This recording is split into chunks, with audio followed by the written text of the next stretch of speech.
And now back to TSPN News with Tom Slivick. Comprehensive news, because in today's world, you need more than just sound bites. TSPN, streaming on the World Wide Web and on demand at tspntv.com. Hi everyone, Tom Slivick, and I'm back with Pat Crew, Mayor of the City of Jackson.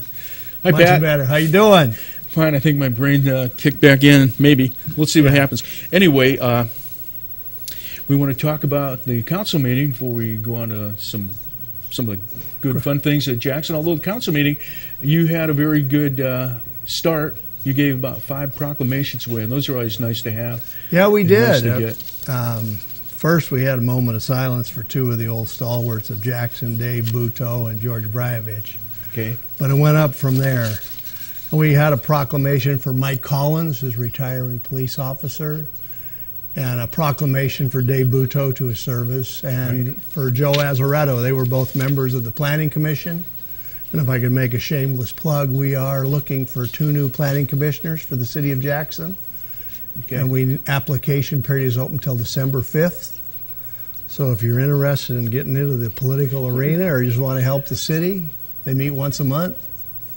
And Any guidelines for that, or any special things that people need to be a commissioner? no, On the not planning really. commission? No, there are no. Like we had the accessibility board, which you asked me about, we can talk about. That was a group. We wanted 2 people with physical handicaps, 2 construction guys, and a member at large. Okay. So, and that is a new board that came in. I won't read you the number, but it was a health and safety issue that all public accommodations constructed with private funds have to comply with accessibility requirements, but they're 4-year terms, and the building department's decisions can be appealed to this group.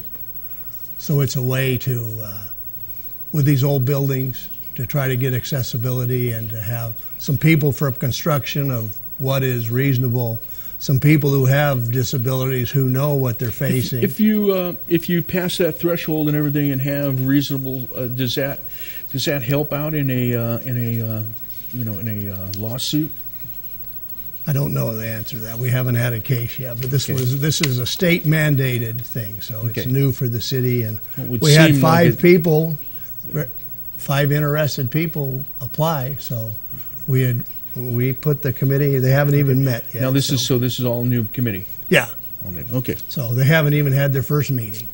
All right. But just trying to follow state guidelines.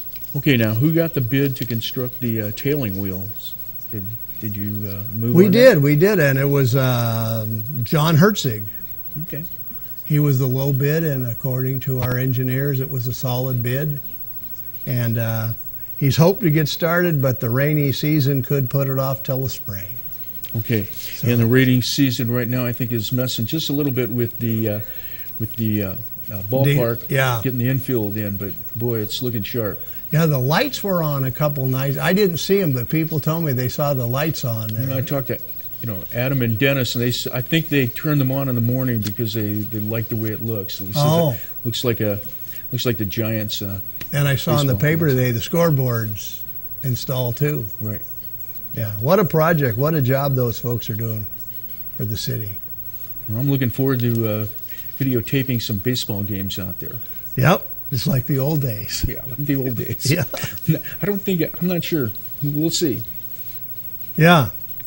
All right. Well, that's kind of what we did at the city council. Other than that, it was the film commission came in, the Amador Film Commission, and they're kind of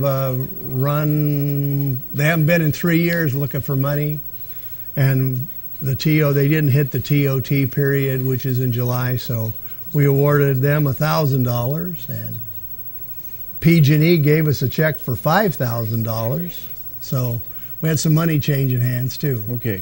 But all in all, so it sounds like you wound up being $4,000 ahead at the end of that night. Yeah, I guess in the private funding world, on the books. Yeah, on the books. Yeah, things look better. Okay. Well, we're a little lighthearted here because we're going to be talking about holidays coming up, and there's no better place to be for the holidays, especially Thanksgiving time, because we have that, we celebrate Christmas the lights, and Kicks off the holiday season. okay, and it does do that. When we come back, we're going to talk about Christmas the lights with Mayor Pat Crew right after this break. Stay with us. You're watching Amador County's #1 news and sports leader, TSPN. Sandwich. Well, hi everyone, and welcome back. I'm with Mayor Pat Crew here at the City of Jackson and TSPN, and we're going to be talking about the Christmas delights Yep. at Sutter Creek. In fact, off camera, we were talking about how much fun it is. Jackson. In Jackson? What did I say? Sutter Don't Creek. say that. Yeah. That's, I think the following week they have their thing. Yeah. Okay, now, and we were talking off camera, and I was saying I think it's going to be one of the most fun things will be the hotel, National Hotel, as the anchor again in Jackson. And Yeah, and I would agree with that 100%. This year, the National Hotel staff is going to be in charge of the pictures for the kids. And it was out on the front porch. I don't know if it's inside now, but they bought this Santa chair. I guess they bought it sight unseen, and is quite a bit bigger than they thought it was going to be. It's monstrous. oh yeah, Yeah, so they're going to have an elf with people. with a and- ladder to help get the kids up. And yeah, I don't know about that, but I don't know if Santa has seen it yet. He may want to take a look. But that's all going to happen both nights, and it's kind of spread the crowd out a little bit. But I just want to be sure everyone knows, because there's been some confusion. Santa is going to light the Christmas tree Friday night Right. at 6 o'clock. Okay, Yeah. I know that, and it's right there on the poster.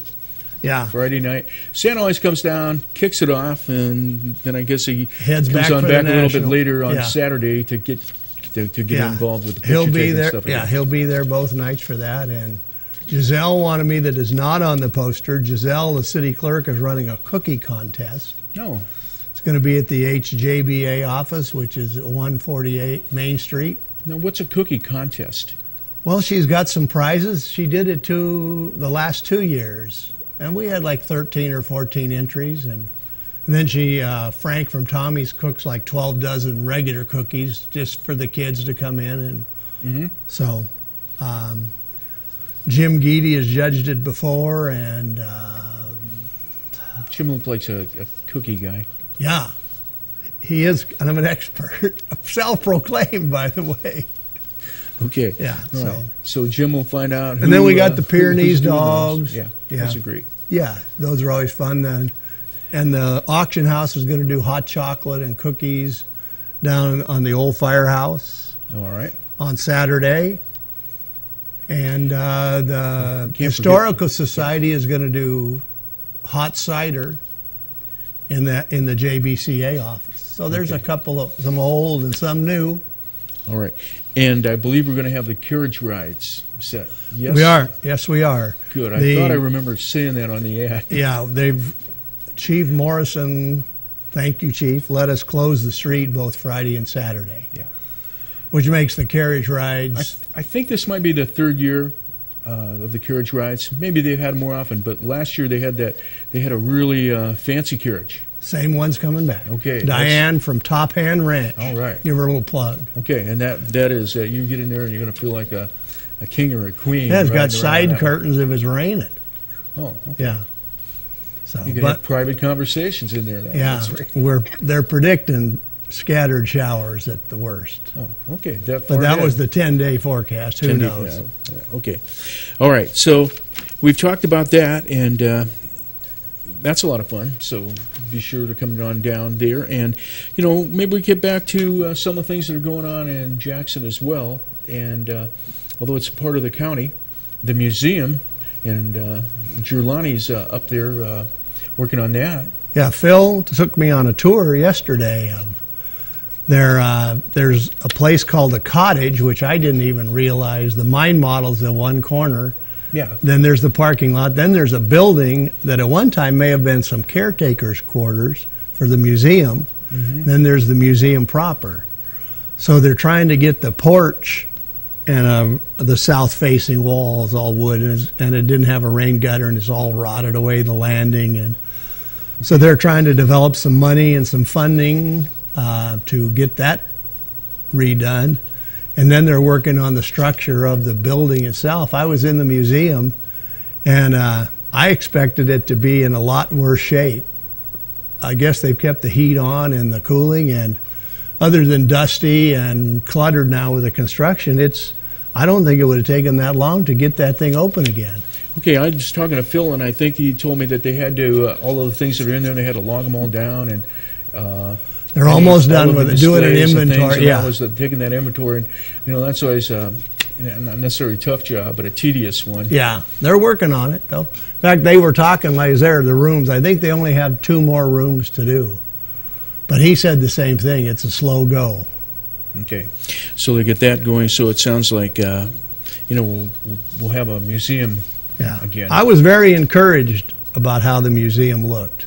Okay. Now, at the same time, I want people to know that the mine exhibit building, that's open, and that's fun, and that's very informative, and full-scale models, not full-scale models, it's big, but they're big models. They're big models. Yeah, that's a cool thing. They need to be in that 2-story room in order for them to be operating, so they are large. And I believe you can do that upon request or on weekends that they have. Right. They're open. I think it's 10 to 2 on Saturdays. Okay. So what else is happening in Jackson? Okay. They got the weeds out of the creek. Did you see that? Yeah, I did. Behind the National? Man, that looks better. And I'm sure they got it up by the hospital, too. I just caught my eye. It changes the whole look of that. They were working up there, and they, meaning, I believe, who do you think did it this time? I think it was a Pine Grove CDF conservation crew out there, at least the crew that I saw. Well, I also need to give them a plug. They donated 200 boughs to put on the parking meters to make it look more like Christmas. Okay. And I got red ribbons for them, and I told Tom Menley, and he said bring them up, and the crew put the ribbons on them too.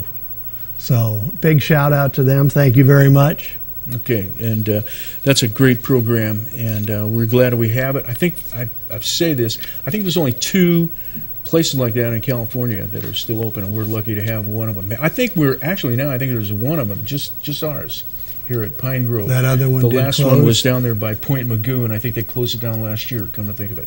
Okay, so all right now. All right. Okay, we could talk about a few more things. Tommy's. I'm going to give a plug to them. The turkey drive. The turkey drive, right? And I bring it up as Tommy's. He set the goal now to be 2,000 turkeys. So, we're challenged to come up with twice as many turkeys as last year. Oh, it's 1,400 last year. Okay, so it's easy 600. Right. Okay, and you want to take those down, and you know the dates. Take them tomorrow. Yeah, tomorrow's the finish day. They'll unload them for you in his banquet room, which is in the. But you go between Tommy's and Martha's, Jose's, and it's in the back. You'll see people out there. Okay, and if you take it down, you're also going to get a $10 gift certificate to Tommy's. So I mean, it's good. Right, and you take a frozen turkey and you get yourself a hot sandwich or something. Yeah, and if the turkeys are 12 to 15 pounds at 59 cents, to do the math, you could break even. Okay, it is. But a great thing they do, and it goes to the food bank. Okay, and we're going to take our break, and thanks, Pat, for coming by. Hey, enjoy it. So stay with us right here on TSPN News. You're watching Amador County's #1 news and sports leader, TSPN.